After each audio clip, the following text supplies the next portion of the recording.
അപ്പൊ ഈ നമുക്ക് വലിയൊരു പ്രശ്നമാണ് നമ്മുടെ മുന്നിലുള്ളത്. മാത്രമല്ല നമ്മുടെ മന്ത്രി പറയുന്നുണ്ടായിരുന്നു ഈ ജനുവരി ഫെബ്രുവരി ആയിട്ട് പ്രായപൂർത്തിയാകാത്ത 600ഓളം കുട്ടികൾ ഈ MDMAക്ക് ചികിത്സ തേടിയെന്നവർ. 600ഓളം എന്ന് പറയുമ്പോൾ 2 മാസം കൊണ്ട് 600 ആണെങ്കിൽ 12 മാസം ആകുമ്പോൾ എന്തായിരിക്കും അവസ്ഥ? മനുഷ്യരുടെ പ്രത്യേകിച്ച് കുട്ടികളുടെയും കാഴ്ചപ്പാടിലേറെ വ്യത്യാസം വന്നിരിക്കുന്നു. താൽക്കാലിക നേട്ടവും താൽക്കാലിക ലാഭവുമാണ് അവരെപ്പോഴും ചിന്തിക്കുന്നത്. അവരറിയാതെ തന്നെ ലഹരിക്ക് അടിമപ്പെട്ടു പോവുകയാണ് ചെയ്യുന്നത്. അവരുടെ മുമ്പിൽ പലതരത്തിലുള്ള ട്രാപ്പുകളുണ്ട്. ആ ട്രാപ്പുകൾ ഏതൊക്കെയാണെന്ന് അവർക്ക് തിരിച്ചറിയാനായിട്ട് സാധിക്കുന്നില്ല എന്നുള്ളതാണ് വസ്തുത. പിന്നെ നിങ്ങളെപ്പോലെയുള്ള മാധ്യമ പ്രവർത്തകരുടെ വളരെ ശ്രദ്ധേയമായ പ്രവർത്തനങ്ങൾ ലഹരിക്കെതിരെ നടക്കുന്നുണ്ട്. ആ പ്രവർത്തനങ്ങൾ എല്ലാ മാധ്യമങ്ങളും, പ്രത്യേകിച്ച് ഇപ്പം 24 ചാനൽ ഒരു ദിവസത്തെ പരിപാടിയാണ് അതിനുവേണ്ടി നടത്തുന്നത്. ഇങ്ങനെയുള്ള ബോധവൽക്കരണത്തിലൂടെയും സമൂഹത്തിന്റെ മൊത്തത്തിലുള്ള ഒരു ഒത്തൊരുമയോടെയുള്ള പ്രവർത്തനത്തിന്റെയും ഫലമായി മാത്രമേ ഈ ലഹരിയെ നിന്ന് മുക്തി നേടാനായിട്ട് സാധിക്കുകയുള്ളൂ. ചെയർപേഴ്സന്റെ പേരെന്താ? പ്രൊഫസർ ജെസ്സി ആന്റണി. തൊടുപുഴ മുനിസിപ്പാലിറ്റി ഇതിനകത്ത് എന്തെങ്കിലുമൊക്കെ ചെയ്യുമല്ലേ? തീർച്ചയായിട്ടും. സുധാകരൻ ജില്ലാ പഞ്ചായത്ത് മെമ്പറാണ്. നിഷ സൗമൻ KPCC അംഗമാണ്. മോർണിംഗ് ഷോ നിങ്ങളുടെ തൊടുപുഴ വന്നിരിക്കുക.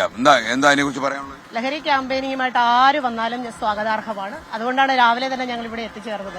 നന്നായി. നിങ്ങളൊക്കെ രാവിലെ എഴുന്നേക്കുന്നവരല്ലേ? ഓ, തീർച്ചയായിട്ടും.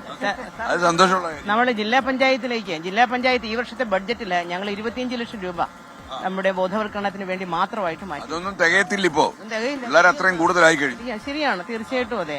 പക്ഷെ എല്ലാ സ്ഥലത്തും ഡി അഡിക്ഷൻ സെന്ററും ഒക്കെ വേണ്ടിവരും. കാരണം ഇതൊരു വലിയൊരു നമ്മൾ ഇറങ്ങി തിരിച്ചപ്പോ തോന്നിയ ഒരു അവസ്ഥയല്ല. നമ്മളിതിന്റെ ഉള്ളിലേക്ക് കടന്നപ്പോ ഒരു ഐസ്ബർഗ് ആയിരുന്നു ആദ്യം.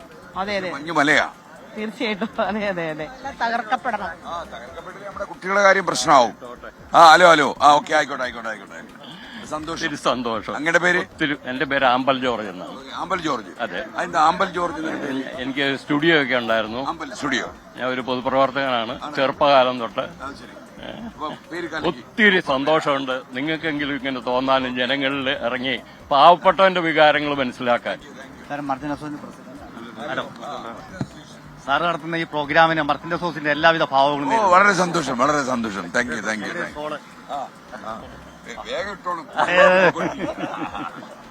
Thank you. അപ്പൊ നമുക്ക് നമ്മുടെ സ്ഥിരം ആളാണ് എന്റെ മെസ്സേജ് അയക്കുന്നു. മുഴുവൻ പേരൊന്ന് പറഞ്ഞു കൊടുത്തു. എന്റെ പേര് ഓമന കൃഷ്ണൻ. കോലാനിലെ വീട്. DLP സ്കൂളിൽ ടീച്ചറായിട്ട് ജോലി ചെയ്യുന്നു. ഓടി വന്നതാണ് കാണാനായിട്ട്. സാറേ, നേരിട്ട് സന്തോഷം. ഓക്കെ. നമ്മളൊക്കെ ഒരു കുടുംബമല്ലേ?